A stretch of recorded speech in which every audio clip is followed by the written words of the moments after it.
किसी के पाप का घड़ा भर गया है, या फिर फलाने इंसान का तो अब घड़ा भर चुका है। क्या कहते हैं इसे इंग्लिश में? आइए सीखते हैं। शुरू करने से पहले ईश्वर हिंदी 121 को अगर आपने अभी तक सब्सक्राइब नहीं किया है तो फटाफट से कर दीजिए। करते हैं शुरुआत। घड़ा भरना बोले तो reach a breaking point, to reach a breaking point. अब एग्जाम्पल के लिए पहला स्टेटमेंट कहता है उसकी गलतियां इतनी बढ़ी कि आखिर घड़ा भर गया। हिज मिस्टेक्स पाइल्ड अप, इतनी बढ़ी, यहाँ पर इंक्रीज करने की बात नहीं हो रही है। मतलब बार बार रिपीटेडली इंसान जब मिस्टेक करता गया तो वो पाइल अप होके बहुत सारी गलतियों का एक पुलिंदा बन गया। तो इसीलिए मैंने यहाँ पर पाइल अप का इस्तेमाल किया है। पाइल अप का मतलब होता है इकट्ठा हो जाना। So his mistakes piled up until, इतनी बढ़ी कि आखिर, until it reached a breaking point.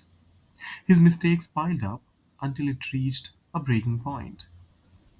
दूसरा एग्जाम्पल कहता है कर्मचारियों का गुस्सा घड़ा भरने जैसा हो गया है। The anger of the employees reached a breaking point. अच्छा, यहाँ पर है का इस्तेमाल नहीं हुआ है। अगर ऐसा होता तो आप कहते has. The anger of the employees है, द एंगर, क्योंकि यहाँ पर हमारा सब्जेक्ट है तो हम हैज कहेंगे, हैव का इस्तेमाल नहीं होगा, ये भी ध्यान रखना पड़ेगा। अगर ये प्रेजेंट परफेक्ट का इस्तेमाल होता तो उस केस में हम कहते हैं the anger of the employees has reached a breaking point. लेकिन यहाँ पर कहा जा रहा है कर्मचारियों का गुस्सा घड़ा भरने जैसा हो गया। पास्ट की बात हो रही है तो हम कह रहे हैं the anger of the employees reached a breaking point. The anger of the employees reached a breaking point. तीसरा एग्जाम्पल कहता है परिवार में तनाव का माहौल घड़ा भरने तक पहुंच गया। द फैमिली टेंशन, परिवार में तनाव का माहौल, तो फैमिली टेंशन घड़ा भरने तक पहुंच गया, reached a breaking point. The family tension reached a breaking point.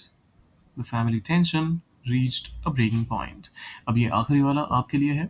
जब हालात बिगड़ते हैं तो कभी ना कभी घड़ा भर ही जाता है। कैसे ट्रांसलेट करेंगे आप इसे? सोचिए, डालिए कमेंट बॉक्स में। और जाने से पहले सब्सक्राइब, लाइक और शेयर करके जाइएगा। मिलते हैं जल्दी।